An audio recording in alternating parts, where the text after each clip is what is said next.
Hello everybody. This video is about addressing the misconception that American committed crimes in the Vietnam War were isolated incidents such as the My Lai massacre committed by a few bad apples, when in reality these were ubiquitous, routine, extremely common acts which were normalized and tolerated at all levels of the command hierarchy. This video contains very graphic descriptions of physical, sexual and emotional violence, often in uniquely brutal ways. It's quite a disturbing video and there's lots of descriptions of completely unnecessary evil committed in it. And not only that, but evil committed by American servicemen and American institutions and servicemen which are still around today. And what I really want to do in this video is talk about how there is an idea in the Vietnam War that it was a particularly brutal conflict. There is a popular consciousness that there were some instances of war crimes. And there was, of course, the famous My Lai massacre, which we will be getting into in depth as a sort of unique case study, because it's actually much more brutal than you think it is, and the consequences are probably much more unjust than you think they are. But I wanted to talk about how these kinds of war crimes, things like murder, rape, killing of civilians, meaningless destruction of people's property, burning down of villages, all of these were not just isolated incidents committed by a few bad apples. These were pervasive in the culture of American units serving at the time. They were described by actual veterans serving in the war as standard operating procedure, extremely normal. There were even slang terms for certain atrocities that developed during the war. For example, to rape a woman and then to murder her was referred to as becoming a double veteran. And a lot of the information about this was the veterans who talked about this, and actual Vietnam vets, 31 in total who gave interviews at this investigation, who talked about the complete routineness and commonality of war crimes being committed, and how not only was this sort of encouraged and facilitated and tolerated by all levels of the command hierarchy, but it was done independently on their own initiative by soldiers at the bottom of the command hierarchy. There was this bottom-up proliferation of war crimes throughout the war committed by US servicemen that occurred throughout the entire cross-section of the Army and the Marines. It wasn't just isolated incidents. And a lot of the information that is available in this comes from something called the Winter Soldier Investigation in 1971. And the Winter Soldier Investigation was essentially this really big meeting of veterans and civilians in Detroit, in Michigan, and it was organized by Vietnamese Veterans Against War Organization, so VVAW for short. And it was basically designed for just veterans to publicize war crimes committed in the Vietnam War and let people know that what was happening wasn't isolated. There was a ubiquity of them. And in this sort of meeting, I was about to say tribunal, but it wasn't. It was a meeting. So in this meeting, there were 31 veterans. There was a really, really big concern by the organizers of the meeting to prove their validity, prove their credibility, because they knew that there would be lots of backlash against the Winter Soldier Investigation due to the exposing of war crimes done by the US veterans. So all the veterans involved confirmed their units, confirmed exactly where they were. This was corroborated with official records. They often had other veterans double or triple check their stories and confirm them. They were also required to show their discharge papers and ID. There were various other procedures done for verifying these veterans in order to just make it clear that what was happening was actually real. The veterans in the Winter Soldier Investigation in 71 described the following crimes being extremely commonplace. Murder of civilians, murder of women and children, often with no reasonable provocation. Killing of babies, killing of livestock, rape, gang rape, rape and mutilation. For example, cutting off women's breasts, cutting off their fingertips, cutting off of ears and the wearing of necklaces of ears to show as war trophies. Brutal executions, for example, killing people by shoving hand flares into their vaginas. Rape and murder committed in synchrony, which was done so often that it acquired a nickname, as I mentioned earlier, becoming a double veteran. The deliberate kidnapping of women from villages in Vietnam to be raped and then subsequently killed. Systematic burning of villages, wherein units of soldiers would go from settlement to settlement and burn down the villages as standard operating procedure. Again, the emphasis on all of these acts is that they were not isolated acts of brutality. They were not mere examples seen by these veterans, but they're, in their words, standard operating procedure. Regular brutality committed throughout the US Army, because these veterans were from different units, they were from different platoons, they weren't communicating with each other during the war, and they found the same thing, a ubiquity of these acts which I'm describing now. The burning down of villages, often with people in them, for example, villagers not being even rounded up to the center of the village or evacuated from homes and subsequently being burned alive. The killing of livestock and the burning of crops, the burning of fields, the burning of orchards. In an agrarian economy such as Vietnam, this was tantamount to slowly starving out the villagers there. The filling in of wells, the poisoning of water supplies, the consequent destruction of the economy meant that the destruction of the economy meant that huge numbers of women were forced to turn to prostitution in order to avoid starving to death, and therefore had to sell their bodies to the very US servicemen who had not only destroyed the economy and caused their prostitution in the first place, but who were actively engaged in committing war crimes against their fellow countrymen, perhaps even their relatives. Torture of prisoners occurring very often. For example, prisoners being crammed into tiny spaces where they couldn't stand up, being tortured with electrical generators. Firing of artillery on villages for fun in free fire zones. Free fire zones was a policy by the US military wherein large swathes of land were designated as free fire zones, where there was no distinction between civilians and VC, and all individuals there were seen as combatants. As a result, there were no restrictions for firing artillery into villages in these areas, burning down villages, strafing the area with helicopter gunships, and slaughtering farmers on their farms, which often happened. Often, in fact, so a very large use of free fire zones was seen in a US Army operation called Operation Speedy Express, which occurred from 1968 to 1969, and saw the murder of thousands of civilians. And in this, what would often happen is that helicopter gunships would strafe a farm until the farmers got frightened and ran away, and that would be used as a pretext to shoot the farmers. There were also tear gassing people for fun, was also reported. Chu Hoi passes were rejected and the holders shot. So Chu Hoi was a program sponsored by the US Army to try and get VC, so Viet Cong, or VC sympathizers to defect. These passes would be dropped from the air and they could be presented to US servicemen and their safety would be guaranteed. This didn't happen in practice, as was noted by veterans in the Winter Soldier investigation who chose to testify. Mass use of napalm, often against villages. Agent Orange was used by the US Army to destroy the terrain, destroy the jungle. That was the terrain of Vietnam. It was a very strong teratogen, which means that it caused birth defects. There are lots of pictures of people born as a result of the use of Agent Orange with really heartbreaking, I hesitate to say deformities because it seems pejorative, but if you look at the images of people born with the effects of Agent Orange, you'll see what I mean. It was a weed killer. About 4 million Vietnamese were affected because of Agent Orange and either died, suffered terrible symptoms, or gave birth to children who showed deformities. And also there were many instances of nurses being captured, tortured, raped, and then killed. One of the veterans in the Winter Soldier investigation, Scott Camel, described a litany of war crimes. For example, a bunch of GIs moving through a village, seeing a bunch of kids hanging by the gateway, and then silently leaving the truck convoy and shooting the kids. Instances of convoys running over prisoners and running over elderly people. He also described mass instances of raping women. Again, not as isolated incidents, but as standard operating procedure, as routine things practiced by US soldiers. He also reported that at one point he had a friend of his was killed. This naturally left him upset, as he said in his own words. He saw a Vietnamese person a little bit later and he said something to the Vietnamese person. The Vietnamese person said, "I do not understand what you are saying." Scott Kelln described feeling angry and killing him with a knife. He then radioed in the kill to his superiors. Again, as we'll explore later, this was a commonplace because there was a massive amount of pressures on units in the army and officers in the army and individual soldiers to have as high a body count as possible. This was a systematic policy of the US military, fostering high body counts and encouraging people and encouraging huge amounts of murder.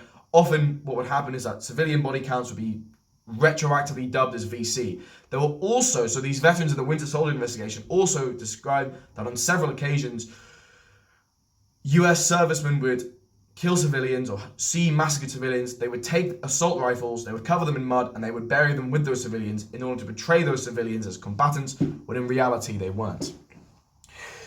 So Scott Campbell essentially killed someone and said that I've just killed someone. Killed a VC. The person on the radio asked him, "How do you know he's a VC?" Scott Campbell replied, "Because he's dead." The person on the radio laughed and said, "Okay." There was no further investigation. Not only was this an isolated incident, but this was a common occurrence. There was in fact a sort of informal catchphrase throughout the United States Army that you would know that if someone was a VC if they were dead. This was a common thing that was said and used as a justification. And as we see, for example, when Scott Campbell radioed in his superior and reported it and they didn't care, this is something that was occurring throughout the entire cross-section of the US Army. There were also an individual in the Winter Soldier investigations who talked about how 10 or 15 Marines found 4 nurses. The 4 nurses were actually captured by the Winter Soldier's own unit. They then left the nurses to the Marines upon the Marines' request. While they were still in the area, the Marines began tying the 4 nurses to the ground, gang raping them, cutting off their breasts while they were still alive, cutting off their fingertips while still alive, eventually executing them by placing hand flares in their vaginas and lighting them in order to blow off their heads. Another Marine, Bill Holton, admitted to torturing women and kids by burning holes in their stomach using trioxane heat tablets. There was also another incident for Marines in the Da Nang hospital where 7 Marines gang raped a nurse. There were also other instances reported of Marines tying women down to the ground and raping them. The key, again, I know that I've said this before, but it's really important to emphasize, these were not isolated incidents. The Winter Soldiers were not framing these as anecdotal examples of brutality which happened to go unpunished. They were framing them as commonplaces. They were framing them as acts which were extremely normalised, which were tolerated at all levels of the command hierarchy, which we're going to get into now, which other soldiers knew about and did nothing about, or actively joined in, where non-commanding officers didn't even tell them to stop doing it, and where multiple units reported engaging in the same behaviour, with multiple units, again, all the units that these veterans served in, being suffused with the same culture of extreme dehumanization of Vietnamese people and the subsequent belief that anything done to the Vietnamese people was acceptable. We're going to get onto more of this later, the cultural side of it later. Just to talk about the command hierarchy, it's not just that at all levels of the command hierarchy this was tolerated, the ubiquity of these war crimes was tolerated, it was actively encouraged and indeed indirectly caused. So just to talk about toleration at all levels of the command hierarchy, so both non-commissioned officers serving on the ground with privates and the rank and file, and higher up officers who didn't directly serve, and the very highest levels of authority, so the Pentagon, military brass as it were, the White House, atrocities were known about and not cared about. So throughout the entire war, there were only 41 convictions for rape by the UCMJ, the sort of military authority in the region who commanded US servicemen. 25 of these convictions were for ordinary individuals of the US Army. 16 of these convictions were for the Marines. These convictions did not result in long, lengthy sentences. So just to give an example, a soldier was convicted of raping a 13-year-old. They were confined for 7 months and 16 days. This was not a one-off occurrence. These people who were convicted were not given long sentences, and there are innumerable examples of people committing war crimes. The few people who were actually convicted, and again, there are also innumerable examples of people reporting war crimes and nothing being done at any stage. But in the few 41 convictions throughout the entire war, these were short convictions. Another example, Roy Bumgarner, a really famous for killing civilians. So he was actually part of a unit called Tiger Force, which we'll get into a little bit more later. He was known for killing huge numbers of civilians by encouraging other people in his unit to do the same, but I believe ordering other people in his unit to also kill civilians. He was convicted finally after killing 4 unarmed civilians, and there was an investigation that he was fined $97 each month for 6 months, so less than $600 in total. He was then reinstated for another tour of duty. Another example of William Kelly. So in the whole My Lai massacre, only 1 person was actually prosecuted. It's also worth noting that the actual captain of Charlie Company who committed the massacre, who explicitly told individuals to kill civilians, was not prosecuted. So William Kelly was the only person prosecuted. He ended up serving house arrest for about 3.5 years. The army, so before he was put on parole, he was due to be incarcerated for another 10 days. The army actually refused to do so, so he got off a bit early. More information on William Kelly and the My Lai massacre later. There was also the case of the incident on Hill 192, which is worth talking about because it's an example of how brutality committed by US servicemen would go essentially unpunished by higher levels of the command hierarchy. So in the incident on Hill 192 refers to the kidnapping, gang rape and murder of a Vietnamese woman who was 21, called Phan Thi Mao. What happened was that on November 17th, 1966, Sergeant David Edward Javas, who was 20 years old at the time, and Private First Class Stephen Cabot Thomas, who was age 21 at the time, talked to 3 other squad members. These 3 other squad members were individuals called Robert Storby, who was 22, and these 2 cousins, Cipriano Garcia and Joseph Garcia, who were 21 and 20 respectively. They spoke to them about plans to kidnap a pretty girl during their reconnaissance mission, which was planned for the next day. And then they said explicitly, at the end of 5 days, we would kill her. Storby also recalled that Gervais said that it would be good for the morale of the squad. At about 5 a.m. on the morning of the 18th of November, the squad entered this small village called Cat Tuong in the Phu My district, and they were looking for a woman. They found her. They found Phan Thi Mao. They then bound her wrist with rope, they gagged her, and they abducted her. They then set up camp in an abandoned dugout, and 4 of the soldiers, not Storby, but the other 4 did, took turns raping them. The following day, they then killed Phan Thi Mao. So this was a premeditated rape, abduction, and murder. Storby initially reported the crime. However, the entire chain of command, including their company commander, took... Sorry about that, I got a call. So, in Incident Hill 192. So Storby initially reported the crime. The chain of command just dismissed it. The company commander took no action. The soldiers who took part in the rape, abduction, and murder continually threatened his life, but he persisted in trying to get them court-martialed anyway and trying to tell authorities anyway. Eventually, the 4 fellow squad mates received court-martials. However, Thomas was paroled after 1970. So remember that he was convicted of unpremeditated murder in 1967. He was paroled after 3 years. Gervais was paroled after 2 years. Joseph Garcia was acquitted. Cipriano Garcia had a 22-month sentence. So all these people, they were charged for unpremeditated murder. Their sentences were all commuted to just a few years. In fact, at the time in America, people who were caught smoking marijuana were given longer sentences. Some other incidents of chain of command turning a blind eye to atrocities. Charles W. Keenan, an individual who fired point blank into an unarmed elderly woman and an unarmed man. He was put in jail for 2 years and 9 months. Denzel R. Allen, a Marine, got about 3 years sentence for killing prisoners. On the 1st of March 1969, an 8-man squad of Marines saw 2 people jailed for about 3 years. They captured 4 children and then subsequently, after the fact, rounded them up into a bunker and killed them with a frag grenade.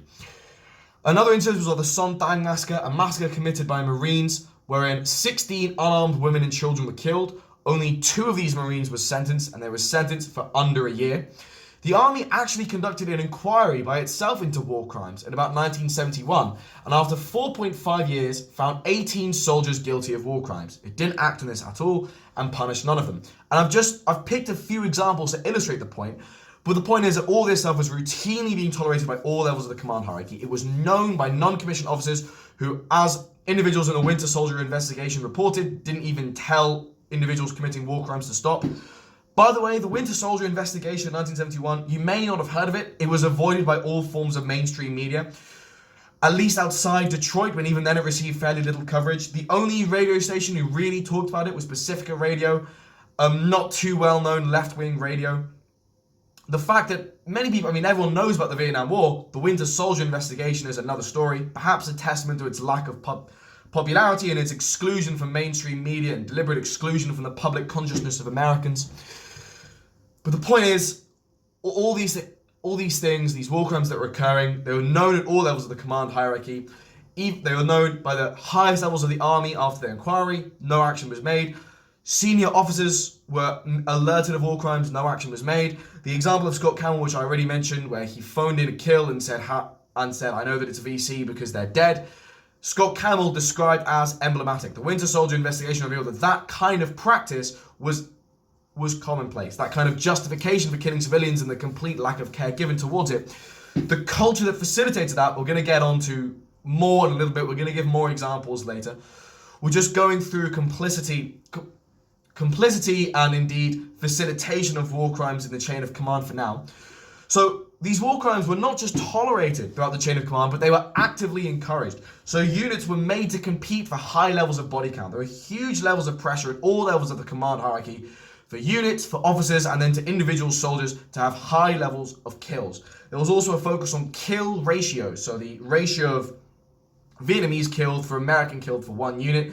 This led to an atmosphere wherein people often shot first, asked questions later, wherein reports of civilian casualties were often dressed as VC casualties, and when units reported high body counts, even when it was likely that many of these were civilians. For example, during Operation Speedy Express, which I've mentioned earlier, this was unquestioned by levels of the command hierarchy. In fact, units and officers and soldiers were actually pressured to inflate their numbers of body count kills. Another thing, so kill ratios, officers pressuring people, units competing for body count, these are all sort of ways in which war crimes were actively encouraged. However, they were also indirectly caused by levels of the hierarchy. So soldiers in the Winter Soldier investigation report massive levels of dehumanization in training. They were taught that Vietnamese were never referred to as Vietnamese. They were called Gooks or Commies or some other slur. They were essentially told that they were inhuman. There were reports by this guy called Gregory Daddis, I think, is historian or researcher, I think, who reported that certain drill sergeants actually assured privates that it would be okay if they raped Vietnamese women.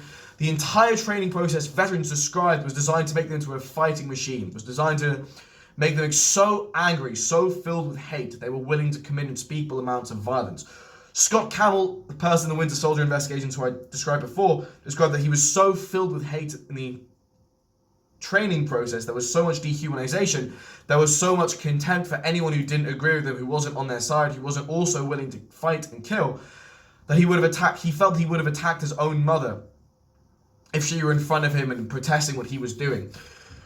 There was pressure, there were also cover-ups of massacres. So in the My Lai massacre, for example, is the classic example of this, a classic example of how this was covered up. But in fact, an army sergeant in 1971 wrote that during Speedy Express, there was a My Lai occurring every month. So he wrote this to the Army Chief of Staff, Westmoreland, who at the time was Westmoreland. There was no investigation of this. Rather, massacres were reported to be covered up by all levels of the command hierarchy, wherein atrocities committed by soldiers were obscured from public attention as much as possible, and wherein punishment of these war crimes, because they would bring these war crimes to public attention, were also avoided, as we can see with the innumerable examples that I've given, which again were emblematic of standard operating practice. In My Lai, actually, the people tried to reveal the story, were threatened for it. Another thing, in the My Lai massacre itself, so privates and officers were threatened, privates and rank and file were threatened by their officers to fire on women and children. A few individuals reported doing so as a result for fear of their lives.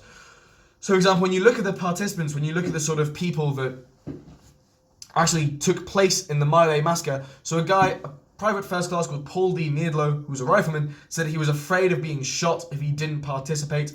Ronald Gzezik, who was a team leader, another private first class, claimed that he followed orders to round up civilians. James Joseph Dursey also reported orders to round up civilians.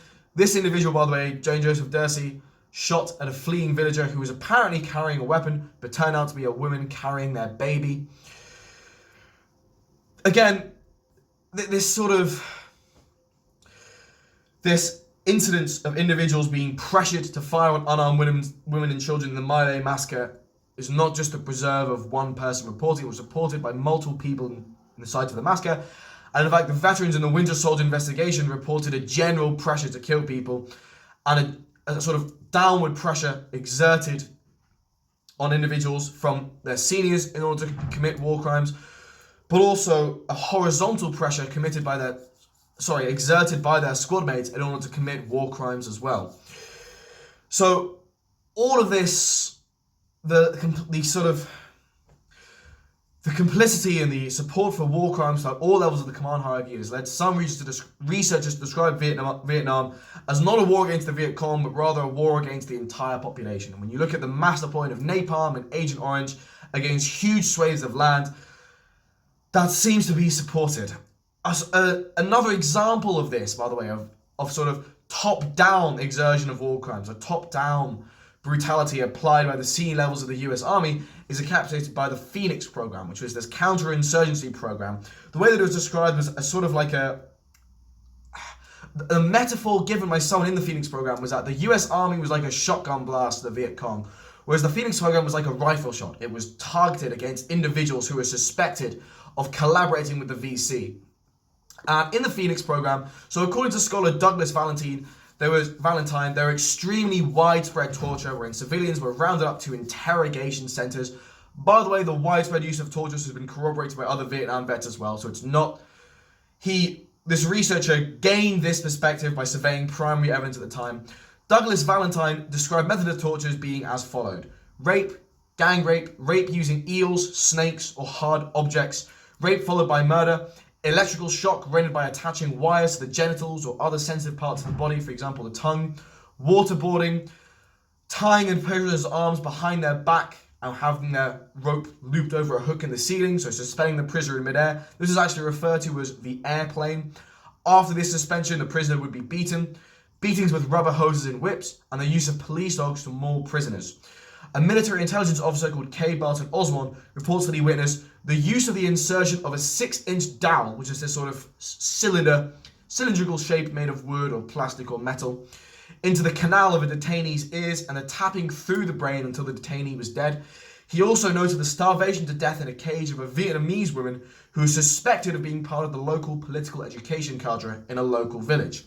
He also noted the use of electronic gear such as sealed telephones attached to women's vaginas and men's testicles to shock them into submission.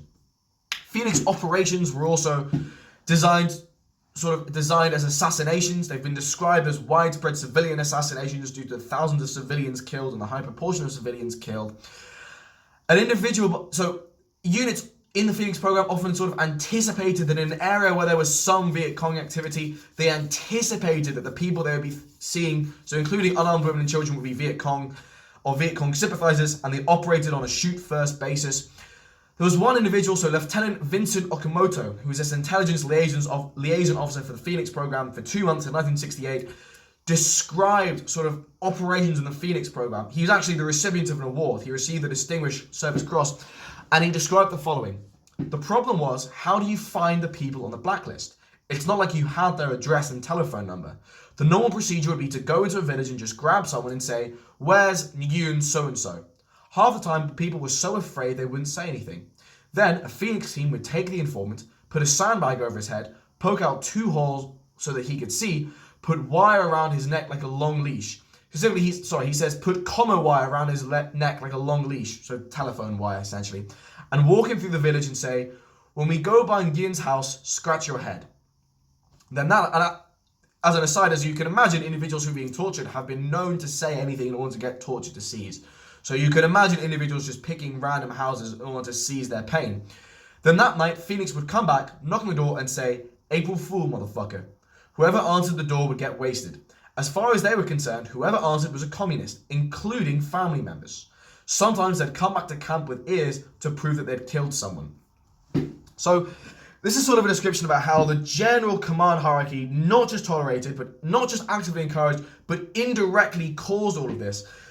But another way in which they indirectly caused this, so we've talked about dehumanization and camp training, but the point was that the units of US soldiers in Vietnam were suffused with a general culture of extreme dehumanization and violence, which was supported both top-down by the command hierarchy in the US Army as a whole, and was also supported horizontally by squad mates that people were serving with. So these sort of veterans in the Vietnam War described this general army culture wherein atrocities were normalized and indeed sometimes glorified. So, for example, there was this concept in the US Army called the Mere Gook rule, Gook being a slur for Vietnamese people, basically saying that Gooks, or Vietnamese people rather, weren't human. They were mere Gooks, and they could be treated completely as of the discretion of US servicemen. They had no rights, there was no obligation to treat them morally because they weren't human. There was constant dehumanization of Vietnamese people, not just Viet Cong, but Vietnamese in general, throughout not just basic training, but deployment of individuals in the field.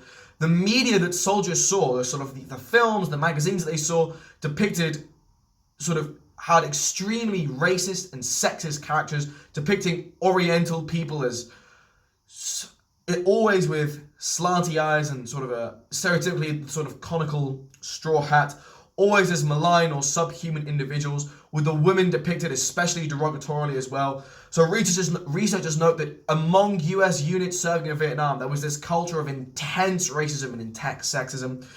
Vietnam vets in the Winter Soldier investigation noted a culture of intense masculinity in units in the Vietnam War. Masculinity essentially being the glorification of violence, the complete suppression and vilification of any thoughts of doubt or empathy for Vietnamese individuals, the vilification of individuals who tried to protest that what was happening was wrong, and a general contempt, a general despisal for any values associated with femininity. For example, empathy, caring for others, and for women in general, which helps explain why, although there were lots of war crimes recounted against Vietnamese males, the war crimes against Vietnamese females, particularly rape and mutilation and cutting off breasts and fingertips and torture of individuals while being raped, and rape and murder was particularly widespread, particularly normalised, and particularly condoned. There was also this idea pervasive throughout US Army units, and again, this is according to researchers and according to vets who talked about it, that every civilian was a VC or a VC ally. And if you kind of look at the testimonies of individuals involved in the My Lai massacre, for example, they have this pervasive idea that everyone involved, even the unarmed women and children, were involved somehow, that they was helping the VC, they're aiding the VC. William Calley, who shot a 2-year-old, although more on that later, and who went around the village killing women and children, unarmed women and children, and commanding his subordinates to do the same, reported that all these people were VC allies, VC sympathizers. He killed the baby because he said that in 10 years' time, that baby will grow up to be a VC, and therefore it will be good to kill him now. That's a paraphrase, by the way. So there was a Vietnam vet who told this researcher called Nick Terse. So Nick Terse was an individual who actually published a book called Kill Anything That Moves. And Kill Anything That Moves is a quotation said by soldiers in the Vietnam War, by their officers. It was a direct quotation, kill anything that moves. That isn't something that Nick Terse made up, it's something that was actually reported as being said in the Vietnam War, and it's the sort of quotatory title that I've chosen to adopt for this video. So Nick Terse describes that this Vietnam vet said that when he wanted to talk, he talked to his unit about their brutality and their war crimes. His unit threatened to kill him if he continued talking about it further, and naturally he didn't. And it's worth understanding why this level of brutality took place, why this violence took place, because Vietnam vets noted that if this was taking place in a first world country, or if it were taking place against white people such as Germany, this level of violence, this normalization of violence, this culture of extreme dehumanization and depraved violence wouldn't have taken place. It's worth noting that these people were coming from an already racist and sexist background. They were going through a training process of intense racism and sexism, which inculcated a sense of intense racism and sexism. The culture within the army was of such. There was massive racial dehumanization of Vietnamese individuals. These people were all terrified for their lives. They were fighting extremely far from home in an environment where there were traps and they could be killed. The Charlie Company, for example, before committing the My Lai massacre, had recently lost a few men to a VC attack. All these people are incredibly stressed out. All these people had comrades dead. These people weren't told by their officers at the time that what they were doing was wrong and that they should stop. When they were receiving training, they weren't taught anything about the laws of war. They weren't taught really about the Geneva Convention or what it was or what was expected of them. This isn't to excuse their actions. If for these servicemen, it's to try and provide a psychological explanation as to why individuals turn to such spontaneous violence. Because as we say, I talked about how the command hierarchy encouraged violence by this focus on body counts and kill ratios, but the depravity actually noted by soldiers on the sort of rank and file level of going around villages, killing children, killing unarmed men and women, running over prisoners with convoys, strafing farms with helicopters and then shooting down the farmers, rape, gang rape, cutting off women's breasts and fingertips, sticking road flares into vaginas, burning people's stomachs with flares, cutting off of ears, severing of scalps. All of these are reported as spontaneous behaviors by the rank and file of US Army units. When I talk about the ubiquity of war crimes, these were facilitated by the system that they were in. They were facilitated by the command hierarchy, but the ubiquity wasn't as a result of being ordered to do so by the command hierarchy. It was a bottom-up process of violence that was rather condoned and tolerated by the command hierarchy when it happened. So, whilst, again, it's worth noting, these are explanations, not excuses. The culture of pervasive violence, the encouragement to commit violence, the focus on body count, kill ratios, a high level of stress, being in an unfamiliar environment, being away from your home, being constantly on edge that you might get killed. All of these factors help explain why these individuals committed such violence, but it's not a justification for it. It's not a case, for example, that it was okay for individuals to go around villages and systematically burn them down while villagers were in them, thus burning villages alive because they were in a foreign environment or because they were scared. That's not a moral excuse. That shouldn't be used to reduce culpability. Now, there's also lots of anecdotal stories which I've talked about which focus on Marines. So the anecdotes that I've mentioned, discussed by vets in the Winter Soldier investigation, you can see that Marines tend to play a disproportionate part of this. In fact, when we look at convictions for actual rape, so there were 25 in the US Army, 16 for Marines, but there were far, far more US Army servicemen than Marines. So the proportion of convictions, which itself would have been an absolutely minuscule proportion of the total numbers of rapes occurring, was much higher for Marines than for ordinary US Army servicemen. And that's perhaps attributable to the more intense culture of masculinity, of violence, and of dehumanization that was inculcated in the Marines. Because again, when we talk about elite army units, for example, the Marines, what makes them elite is not just better equipment, but better psychological training. And the whole point is that these individuals were elite, they were better honed for fighting and violence because they were more psychologically attuned to doing so. There was this greater degree of dehumanization. There was this greater culture of racism and sexism. There was this greater disrespect and contempt for femininity and female rights in general and for female bodies. There was this greater application and severity of the mere Gook rule. The point is that different units which were hailed as elite, and which is why it's important to be skeptical of elite units in militaries and the psychological training that they undergo. The reason why this was perhaps disproportionately greater in Marines is because the culture that they lived in helped facilitate that violence and depravity to a greater extent. I'm aware that I'm stuttering and pausing and falling over my words a lot. It's just, this is a very heavy topic, and it's one which is difficult to talk about because obviously it's disturbing, and also because I want to make sure that I'm wording myself correctly and trying to provide some kind of adequate explanation, even though I'm in a situation where words seem to be failing me due to the severity of what I'm describing.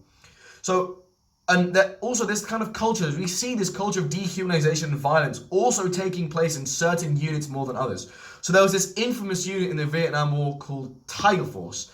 And Tiger Force was this unit. It was the name of this sort of recon patrol unit of the 1st Battalion, 327th Infantry, 1st Brigade, 101st Airborne Division, and it fought in the Vietnam War from 65 to 67, and it was known for having a culture of extreme dehumanization, where there was a massive ubiquity of war crimes to an even greater extent than other US Army units, and where investigation of war crimes described routine war crimes such as the following, with veterans from Tiger Force. By the way, the evidence of this came from, in part, sworn statements from Tiger Force veterans, so individuals who fought within this unit, which detailed war crimes which were committed by these members.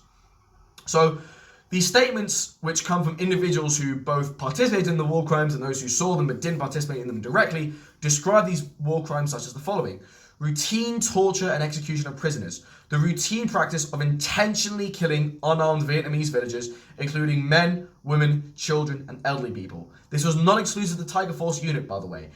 Everything that I've described earlier, for example, the testimonies in the Winter Soldier investigation, states that this occurred on a regular basis, which was not limited to Tiger Force. Intentional murder of non-combatants was common. The routine practice of cutting off and collecting the ears of victims. The practice of wearing necklaces composed of human ears. The practice of cutting off and collecting the scalps of victims. Incidents where soldiers planted weapons on murdered Vietnamese villagers. An incident where a young mother was drugged, raped, and then executed. An incident where a soldier killed a baby and cut off the baby's head after the baby's mother was killed. And again, investigations as towards this unit confirm that many of these things did take place. So including the murder of former army personnel, the murder of 2 blind brothers, the routine murder of women, children, and disabled or elderly civilians. So army investigators concluded that these war crimes took place. So sorry, I should have made that clear. The litany of stuff that I've described earlier was found, for example, because in between 1971 and 1975, the Army's own Criminal Investigation Command had investigating the Tiger Force unit. And everything I've described is stuff that they concluded to be true.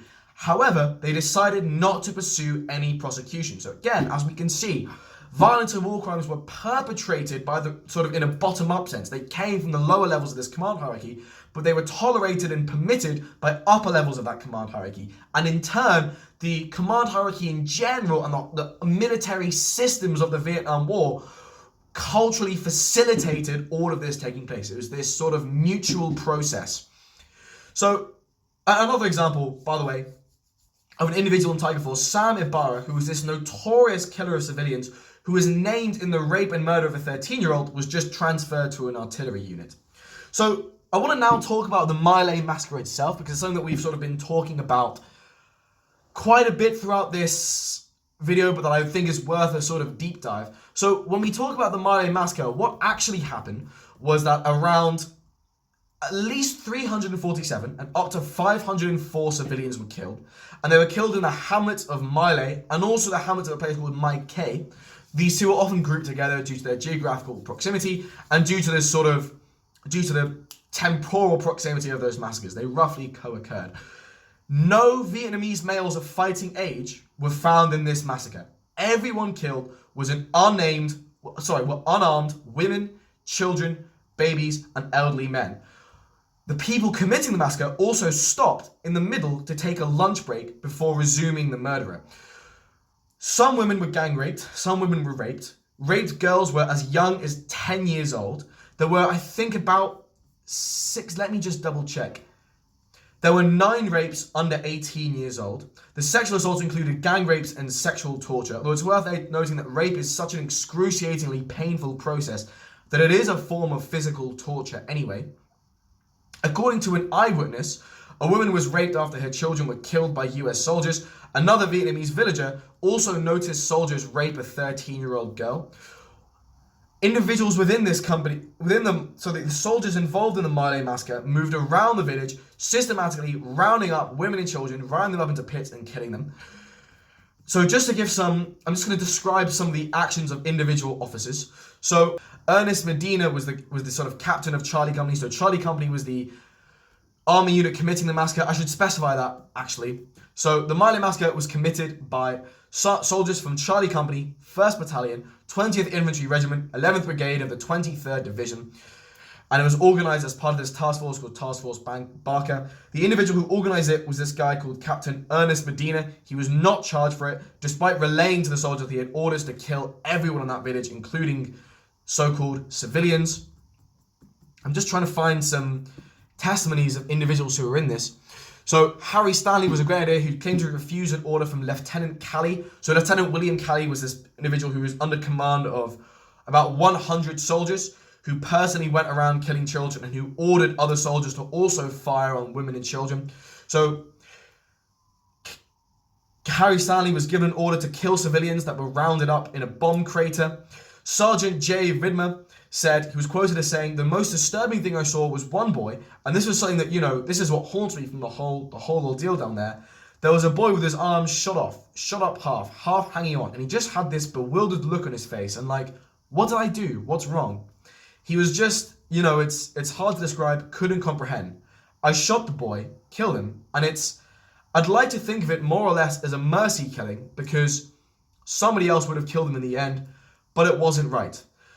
Robert E. Maples was a machine gunner who said that he refused an order to kill civilians hiding in a ditch and claimed that his commanding officer threatened to shoot him.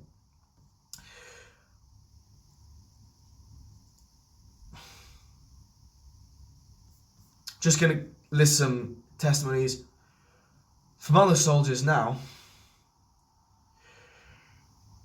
William Doherty and Michael Terry, soldiers from the 3rd Platoon who participated in the killing of the wounded in a ditch. Bernardo Simpson, a rifleman who admitted that he slew around 10 people in My Lai on CPT Medina, so Captain Ernest Medina's orders not to kill only people, but even cats and dogs. He fired at a group of people where he allegedly saw a man with a weapon, but instead killed a woman with a baby. Sergeant Kenneth Hodges, who was a squad leader, was charged with rape and murder during the My Lai massacre. In every interview given, he strictly claimed that he was following orders. None of these individuals were prosecuted. There was in fact one person who was prosecuted, William Calley, a lieutenant who led around 100 men and personally ordered many of them to kill people. He rounded up unarmed women and children into a ditch and fired on them. He then noticed a 2-year-old boy climbing out of a ditch on one occasion, grabbed him by the arm, tossed him back in the ditch, and shot him. Cali did not express any remorse at the trial. He said, "I carried out the orders that I was given, and I do not feel wrong in doing so." There was, in fact, a massive level of societal support for Cali. So he was originally sentenced to life in prison. That sentence was commuted to 3.5 years of house arrest. So a Gallup poll finds that 79% of Americans disapproved of Cali's convictions. A subsequent poll revealed that 81% of Americans wanted President Richard Nixon to commute his sentence. There was, in fact, a really big outcry in popular culture seeking to excuse William Cali. So, for example, many conservatives rallied around Cali as being unfairly prosecuted by an oversensitive military. In fact, one man in Boston was quoted by a reporter by saying, "What do they give soldiers bullets for? To put in their pockets?" There was a lot of popular culture support of William Cali. So there was this very popular song called, the Battle Hymn of William Cali, which it was the Battle Hymn of Lieutenant Cali. It was this song which offered a heroic description of William Cali, and the lyrics basically describe him as this sort of persecuted, forgotten soldier who was resentful of anti-war protesters and who was sort of set up as a scapegoat for the top brass, even though he did in fact order people to kill women and children. The song itself actually reached a peak position on 37 on the US Billboard Hot 100. While it is absolutely true that other individuals should have been prosecuted for the My Lai massacre, and the fact that William Cali was the only one prosecuted was a massive injustice, it's still an objective fact that he was guilty of doing what he was, of committing war crimes. He wasn't, sorry, I'm just trying to set up this camera. He wasn't unfairly prosecuted. He wasn't this sort of unfair victim. He did in fact commit war crimes and admitted to them and did not express remorse for them. Some other outbursts of popular support for him. So radio stations and record stores were filled at the time with verses praising Cali's actions. There was this #1 hit by this guy called Barry Sadler called The Ballad of the Green Berets, which sort of supported William Cali and backed him up. There were over 60 pieces of My Lai-inspired music recorded between 1970 and 1973. Most of them were very pro-Cali. In fact, a lot of country music actually, and a lot of conservative individuals compared William Cali to Jesus Christ. So Texas rockabilly Big Bill Johnson wrote a song called Set Lieutenant Cali Free, and he sung, "We're a 6'6" society who's nailed Cali to a tree." So another song called Set Cali Free by Free Blue also compared Cali to Jesus Christ, complaining that the lieutenant was nailed to a cross. A rock group called the Senators even depicted in the art for their single War's Cross, they depicted William Cali hauling a cross to Calvary. There was a reverend called Michael Lord from Columbus, Georgia, which was William Cali's hometown. He was speaking at a rally for Cali in 1971, who said, "There was a crucifixion 2,000 years ago of a man named Jesus Christ. I don't think we need another crucifixion of a man named Rusty Cali." A reminder, he tossed a 2-year-old into a ditch and shot him. Again, other things. Billy Starr, this Kentucky country musician, mourned that men like Cali make the world a better place for everyone to live. When he says everyone, presumably he doesn't mean the hundreds of Vietnamese people killed. There was an Oklahoma singer called Lucky Clark who praised Cali's actions in the commie-invested village, the town they called My Lai, and who also sung, "If we can't stand by our fighting men, what is this country coming to?" Merritt Jordan wrote a song called Pardon This Soldier, who wrote, "Set him free, he was doing his job for you and me." In fact, William Cali received thousands of letters of fan mail, so much fan mail that when he was being housed in barracks, he actually had to be moved rooms because there was just so much fan mail going around. When he moved around the army barracks, he was treated with heroism by other army members who repeatedly bought him beers, according to eyewitness accounts at the time. Also, the last 10 days of his sentence before parole, the army refused to incarcerate him, which I mentioned that already. So Richard Nixon actually received thousands of telegrams to the White House, which were about 100 to 1 in favor of Cali and in favor of overturning that conviction. So Cali got about 3.5 years of house arrest. Incidentally, after Cali was prosecuted, 2 Marines said, well, we massacred people in World War II, so we should be guilty as well. So these two Marines turned themselves in for massacring unarmed women and children. In World War II, nothing happened. They were essentially just turned away. The person who stopped the massacre was a warrant officer named Hugh Thompson, and he did so eventually by landing his helicopter between US soldiers from Charlie Company and Vietnamese civilians being murdered. He also told his soldiers to shoot at US soldiers if they continued firing on US civilians. As a result, he was ostracized for this. Warrant officers in his mess refused to sit with him. There were dead dogs placed outside his door, and he received multiple death threats.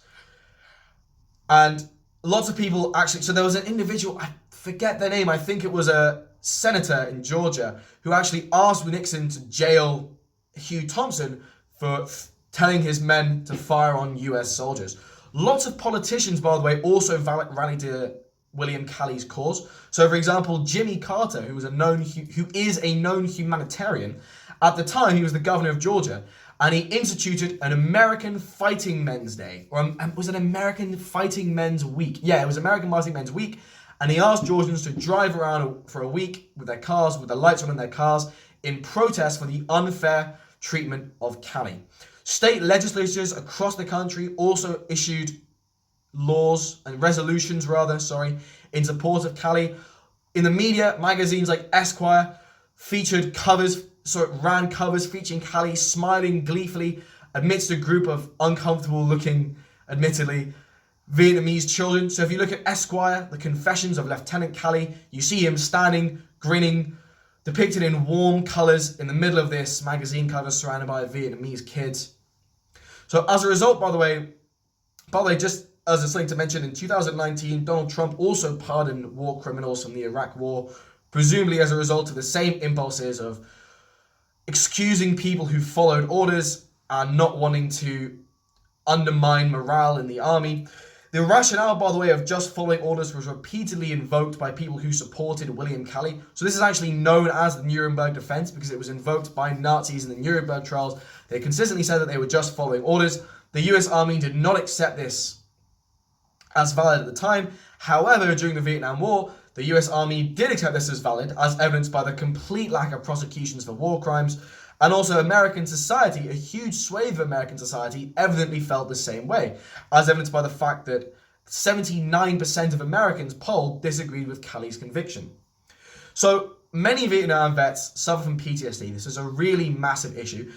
And it's no doubt in certain cases, I say in certain cases, some, potentially many cases, this would be unjust. I mean, it's a naturally extremely stressful environment. You're seeing combat, you're seeing your friends being killed around you, you're constantly on edge, you're afraid of being killed, you're fighting an unconventional war where you could be ambushed at any time, where people could kill you at any time. You're fighting a war where not only that, but you come home and anti-war processes did tend to blame individual soldiers for the Vietnam War being waged in general.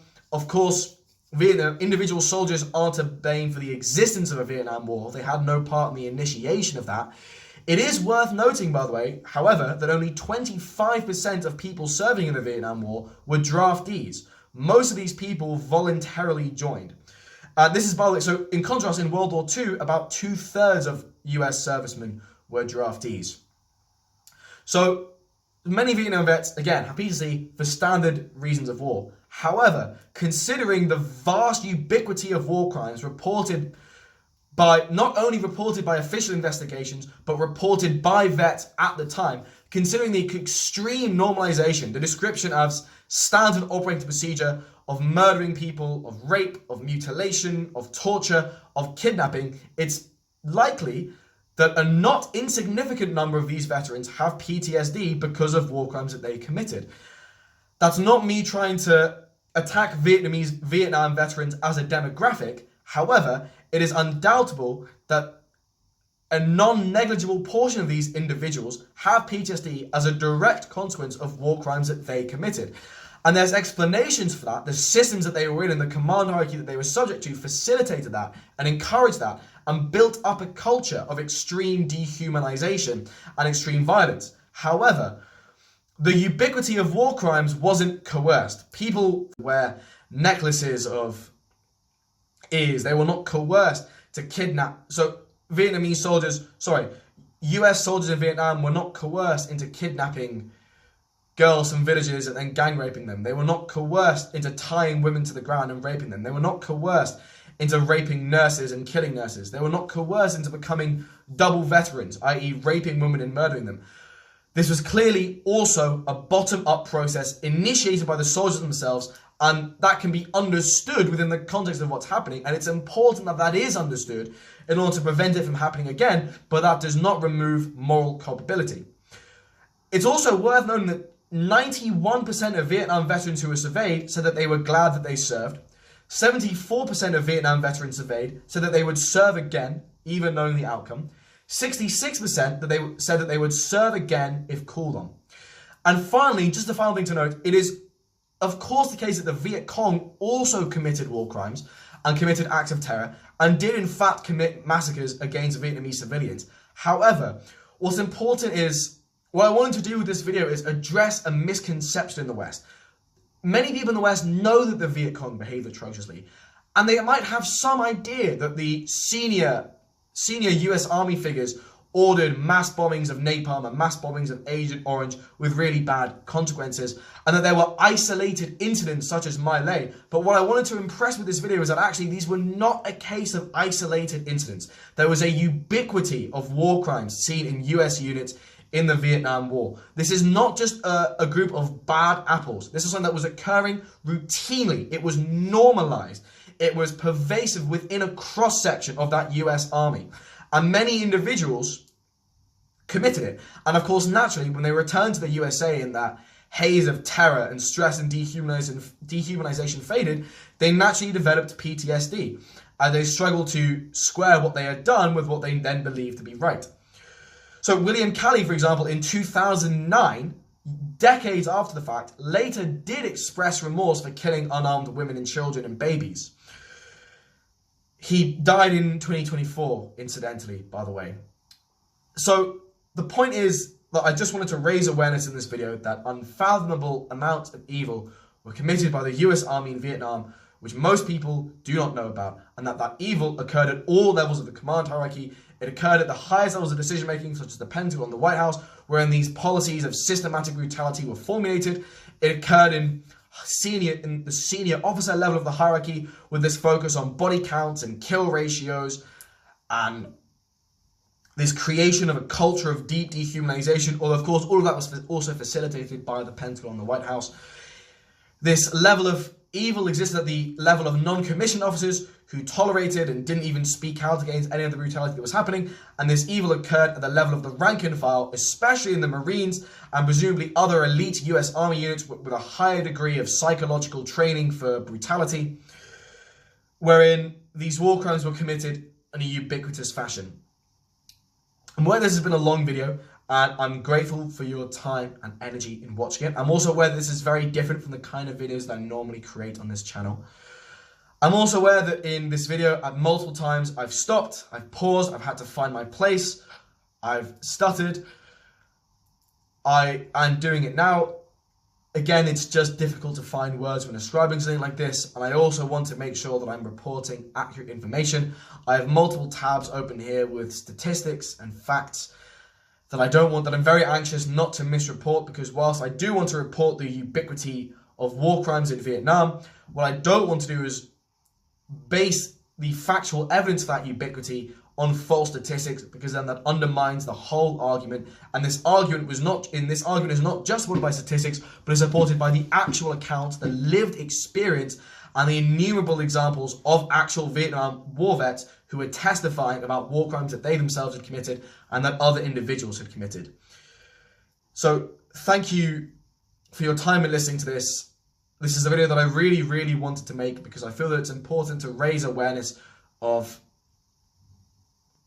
brutality and violence and evil that have occurred, that don't have the publicization that they're due, that don't have the awareness that they're due. And I'm aware that while I can't do anything about this, while the US Army continues to be glorified and joined by many individuals today, and whilst Vietnam vets often unilaterally tend to be viewed with sympathy for having PTSD, when in reality, A just approach would be to say that Vietnam vets who suffered PTSD as a result of the general brutality of combat in their experience are wholly deserving of sympathy and benevolence and kindness. However, Vietnam vets who suffered PTSD as a result of war crimes that they committed are not so. I would like to make this video also in part to try and introduce that level of nuance as to how we view Vietnam vets. Again, it's no use condemning them as a demographic, and there are many of them who suffered PTSD in a war that they were drafted into, waged for no real good reason, waged as a result of no direct threat to the USA, as a result of no attack on the USA.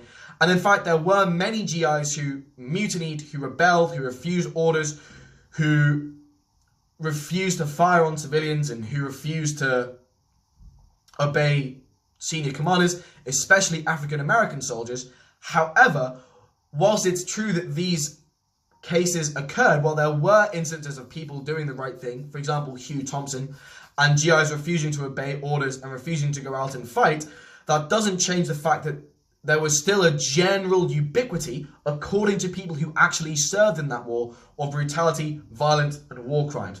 The existence of a small amount of counter evidence and the existence of mass. So there is actually lots of evidence that disobedience in the army was very common and at certain points was endemic. However, that does not mean that these disobedient units were fighting to protect the rights of Vietnamese civilians. They were merely disobeying orders to go out and get themselves killed in a war that they viewed as futile, unwinnable, and unjust. That does not contradict the fact that there was a ubiquity of war crimes recorded in US units in Vietnam, and there was a ubiquity of violence and dehumanization and intense racism and sexism and intense contempt for femininity and intense contempt for women.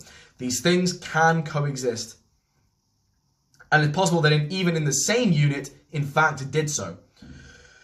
That concludes everything that I have to say. Thank you for your time and patience and energy, and I hope that this video has imparted something important. I really recommend watching the reels for the Winter Soldier investigation. They're black and white reels that you can find on YouTube. There is also a Wikipedia page for the Winter Soldier investigation. There's Wikipedia pages for various veterans involved, for example, Scott Camille or Camille. It's C-A-M-I-L. I'm actually not entirely sure how it's pronounced. I think it's Camel, but I apologize if I'm getting that wrong. So I recommend looking at that material as well.